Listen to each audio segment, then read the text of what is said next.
Assalamualaikum warahmatullahi wabarakatuh. Bertemu lagi dengan saya. Kali ini saya akan membahas materi tentang relasi dan fungsi kelas 8. Berikut peta konsep relasi dan fungsi yang akan saya jelaskan pada materi atau pertemuan kali ini. Yang pertama, kita akan membahas tentang relasi. Pengertian relasi artinya yaitu hubungan. Rumus relasi sendiri yaitu sebagai berikut yang dibaca, relasi memetakan anggota himpunan A ke anggota himpunan B. Relasi dapat dinyatakan ke dalam 3 bentuk. Yang pertama yaitu diagram panah, yang kedua yaitu diagram kartesius, dan yang ketiga himpunan pasangan berurutan. Yang pertama kita akan membahas mengenai diagram panah. Nah, di gambar terdapat 2 himpunan. Yang pertama yaitu himpunan A yang beranggotakan Ali, Siti, Amir, dan Rizky yang merupakan orang. Kemudian terdapat himpunan B yang beranggotakan merah, ungu, dan hitam yang merupakan warna. Nah, kedua himpunan ini terhubung dengan relasi warna kesukaan. Berikutnya yaitu diagram kartesius. Terdapat 2 himpunan juga. Yang pertama himpunan A yang beranggotakan Tias, Jamal, Farid, dan Dika yang merupakan orang. Kemudian himpunan B yang beranggotakan tenis, basket, dan voli yang merupakan macam olahraga. Nah, kedua himpunan ini terhubung dengan relasi gemar bermain atau olahraga favorit. Selanjutnya yaitu himpunan pasangan berurutan. Nah, kita ketahui di sini terdapat titik-titik hitam yang jika kita tulis himpunan pasangan berurutannya yaitu Tias menyukai atau Tias gemar bermain voli. Kemudian Jamal gemar bermain voli, Jamal gemar bermain basket. Farid gemar bermain voli, Farid gemar bermain basket, Farid gemar bermain tenis, dan yang terakhir Dika gemar bermain tenis. Nah, untuk himpunan pasangan berurutannya dapat dilihat di gambar sebagai berikut. Kemudian kita beranjak ke fungsi. Pengertian fungsi. Fungsi sendiri yaitu relasi khusus yang memasangkan satu anggota himpunan A dengan tepat satu pasangan anggota himpunan B. Jadi, anggota himpunan A mempunyai pasangan di anggota himpunan B dan hanya tepat satu pasangan. Notasi fungsi yaitu sebagai berikut. Nah, untuk ilustrasi fungsi, di sini terdapat 3 diagram panah. Yang pertama merupakan fungsi karena di sini setiap anggota himpunan A mempunyai tepat satu pasangan di anggota himpunan B. Dan diagram panah yang kedua bukan fungsi karena terdapat satu anggota himpunan A yang mempunyai lebih dari satu pasangan di anggota himpunan B. Selanjutnya, diagram panah yang ketiga bukan fungsi karena terdapat satu anggota himpunan A yang tidak memiliki pasangan di anggota himpunan B.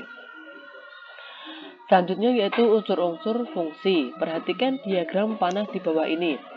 Terdapat 2 himpunan A yang beranggotakan Margina, Sally, dan Juliana, dan himpunan B yang beranggotakan bakso, pempek, siomay, batagor, dan kue tiaw yang merupakan makanan favorit atau kedua himpunan ini terhubung karena relasi makanan favorit.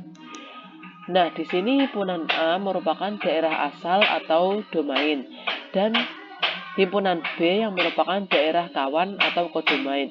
Nah, relasi makanan kesukaan tadi merupakan ring atau daerah hasil yaitu bakso, siomay, dan kue tiaw.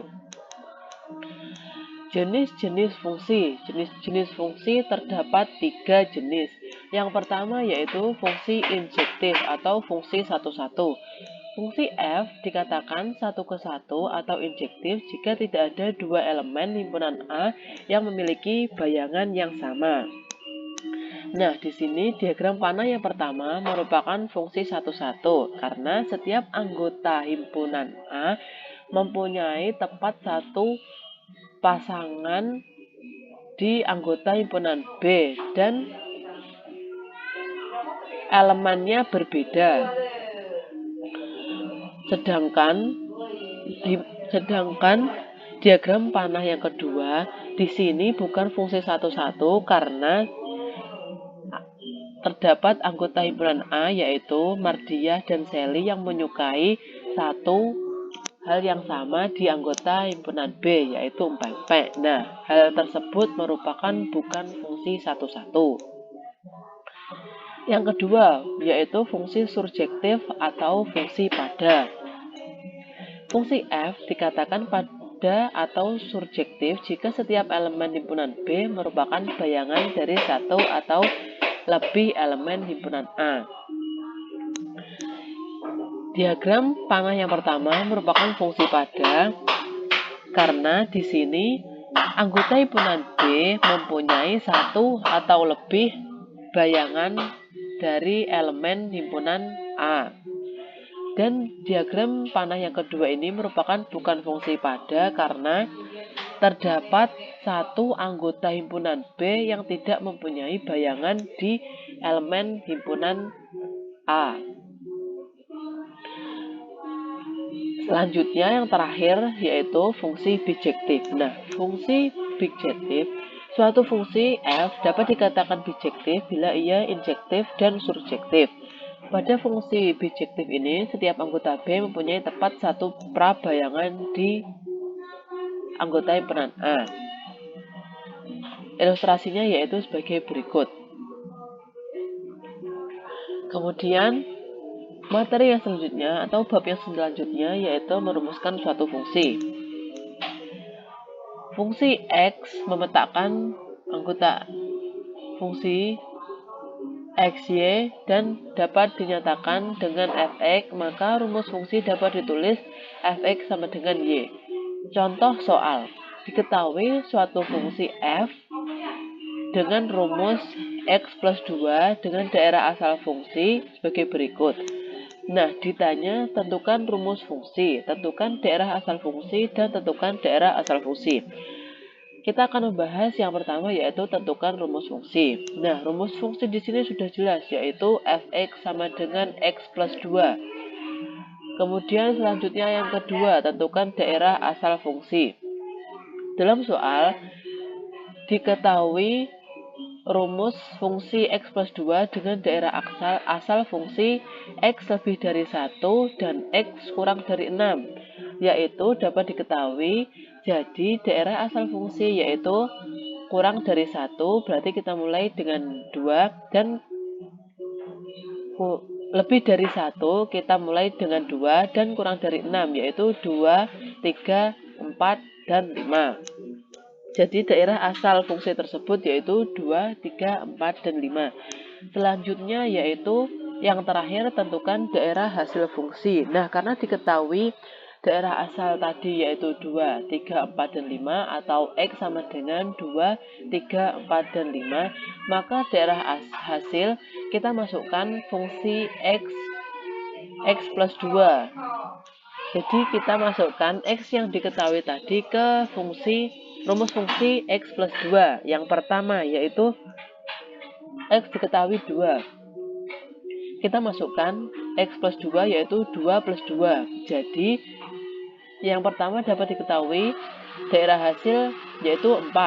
Kemudian untuk X3, 3 plus 2 sama dengan 5. Kemudian untuk X4, 4 plus 2 sama dengan 6.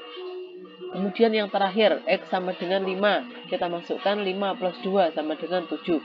Jadi dapat diketahui bahwa daerah hasil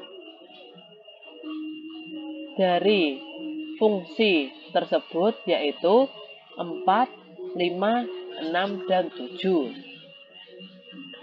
Nah, sekian materi yang dapat saya sampaikan. Untuk materi selanjutnya kita bertemu lagi di pertemuan selanjutnya, dan mohon maaf apabila ada kesalahan kata dan atau ada kurang jelasnya materi yang saya jelaskan. Terima kasih. Wassalamualaikum warahmatullahi wabarakatuh.